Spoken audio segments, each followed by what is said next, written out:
Is President Hubert, could you tell me the purpose of the statute for enacting the SHAC, the Student Health Advisory Council? The statute? Do you want me to quote a statute? No, I just want you to tell me the intent of it.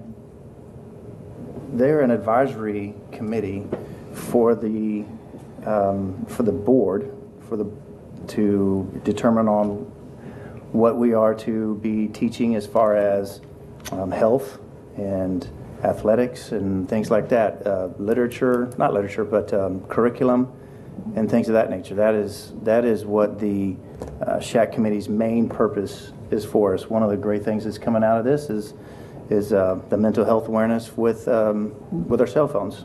So that's part of what the SHAC comes back and recommends. President Hubert, excuse me, if the questions are going to be directed at other board members, that's not the discussion that we're having. Our discussion is with Dr. Spear and Dr. Upshaw.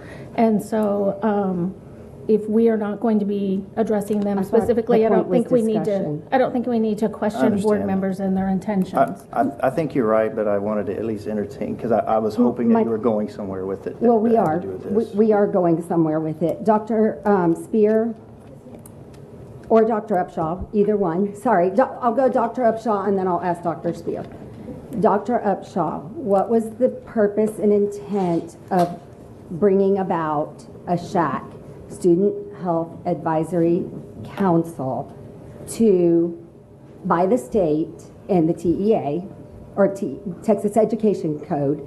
What was the intent and purpose for it? All right, I will go for a point of order because we're getting way off track. No, I have a reason for it, and I am asking. You've had I've sat through lots of discussion. I'm simply asking. Go ahead. But please, Dr. Upshaw. All right, Dr. Spear, are you interested in answering this question? I'm asking you, Ms. Odenweller, to hold on just a second. I'm about to go to my second question on it, Mr. President.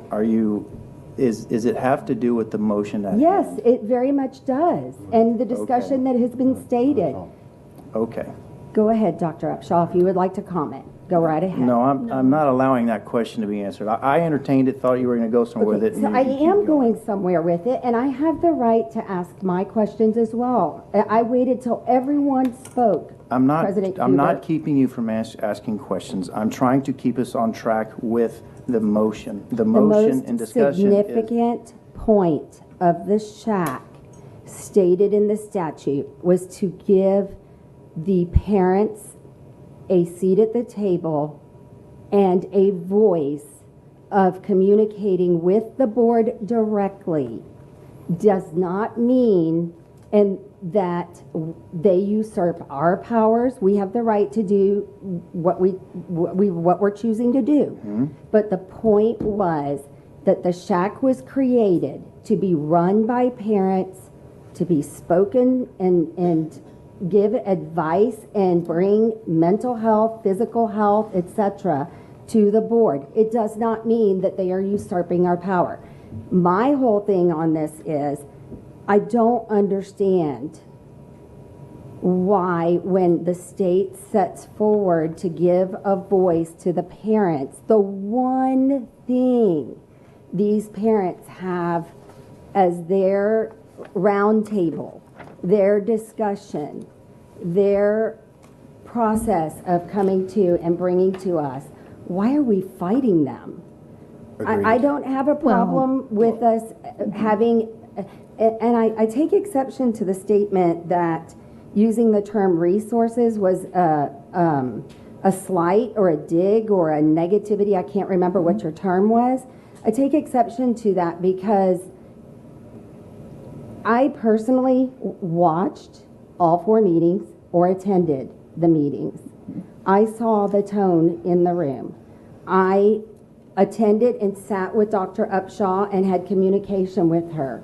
All of these things, I never saw any disrespect to our teachers or our employees or anything. But my point that I'm getting to on this is that the term resources is how it's stated in SHAC, in the bylaw, not the bylaws, by the state and all. It has to do with the district's resources, bringing in resources to converse with the SHAC as well. So that was the term, and that's why I believe it was used.